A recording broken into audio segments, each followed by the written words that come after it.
Slater-Price also says that she wants to establish a nature center in San Diego River Park, that is in Del Mar. She will have a challenger. The candidate for the board seat, Steve Danon, joins us this morning. He is going to run for the 3rd district, and she's got 18 years on you, I believe.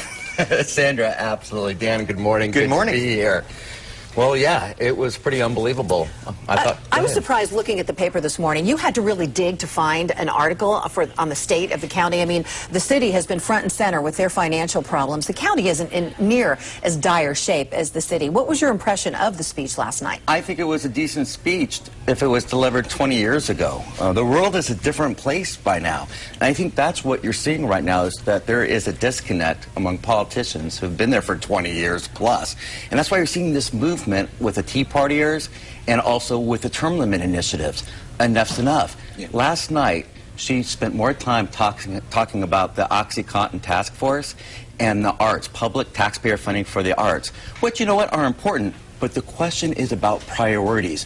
When you have 1 out of every 10 San Diegans out of work right now, and when you have 374,000 San Diegans without health care insurance, the #1 issue right now is getting people back to work.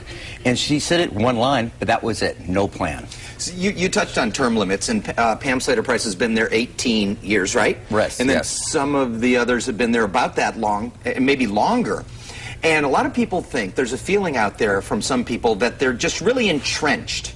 And some people would have actually call that like early retirement over there. Some people say that it's just they don't do that much. And I know that you have an opinion about that. Yeah, matter of fact, I do. You got to use these jobs as a tool to get the job done. If you're not, get out of there. And that's why you don't have a lot of people running for these offices. And that is why I am starting early. I've been out in the community. I am talking with folks.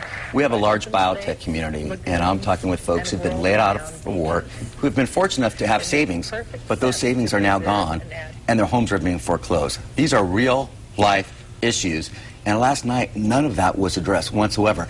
And in 2003 and 2007, we had the worst firestorms. Has the county done anything yet about it? They should be forming a regional firefighting authority. They should be working with local firefighting. Yeah, they have talked about that, but it hasn't come together. But it's been talked for 3 years. Yeah. Last night in her speech, she said, we're going to put together a plan to have a report.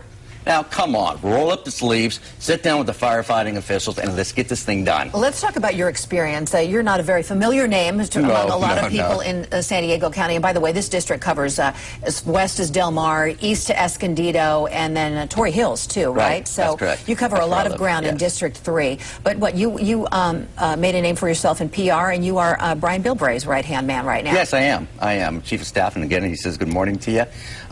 So it's given me a really unique opportunity. And I'll give you an example. Right now, there are $757 billion out there in economic stimulus money. Only 32% of that has been doled out to local communities. Pam Slater-Price should be working not only with the mayor, but with the chairman of the San Diego and North County EDC, Economic Development Corporation, to bring some of those dollars and relief here. Is she doing that? Not at all. She has been working with the cities to eliminate the business license taxes. Use that job as a tool to get it done. And the fact they sort of live in the shadows over there. I mean, compared to City Hall, anyway. The spotlight's always on the mayor and the city council members, and the supervisors sort of live in an alternate world. Out of sight, out of trouble. Out of sight, out of trouble. But I will share with you, that's beginning to change, and that's why the term limit initiative qualified for the ballot. People are saying enough is enough.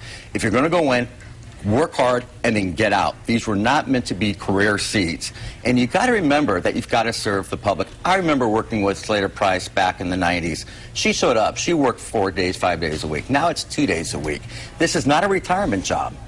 You're a father. You live in Carmel Valley. Yes. You're married, 2 children. I am married and 2 children, yes. And then that's a lot of work. My wife's a saint for allowing me to do this. Well, it's very nice to meet you. Thank you very much. We'll be seeing a lot more of you, and Supervisor Sandra. Price as well. I'm sure she'll have something to say. And we'll talk to you next time. Thank you both. All right. Steve Danon, thanks. Well, it is one thing to crash your car into somebody's house, and quite another to flee the scene. But, well, one guy topped it all. Guess what he leaves behind? His car. We'll have that story coming up. Plus, Ross is in Escondido with the story of triumph over tragedy. Ross, good morning. Good morning, Dan. Yes, we are here, and we've been, well, looking at some pictures. There it is right there. There's Chris Anguiano.